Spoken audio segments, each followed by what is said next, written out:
I am the Tofu Golem. Please enjoy the video. You start by confirming prerequisites and choosing an install method. Check your OS version and ensure any required runtime is present.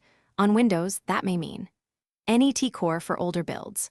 Once done, pick whether you want a system MSI install or a per-user package via Widget, Choco, apt, or Brew.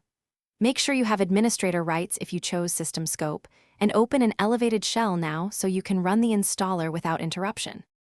You will now execute the chosen installer and integrate PowerShell 7 with your environment. For MSI, run it elevated and accept defaults.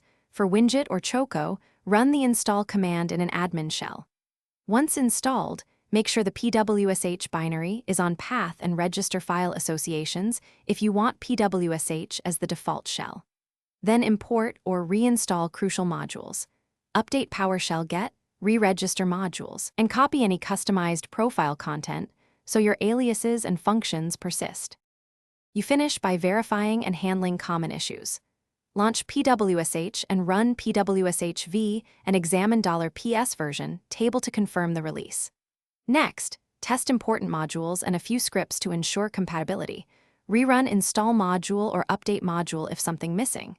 If something goes wrong, inspect path, confirm runtimes, and rerun the MSI repair or package manager reinstall as a key troubleshooting tip.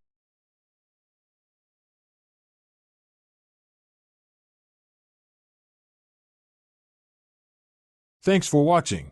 Consider subscribing if we helped you today.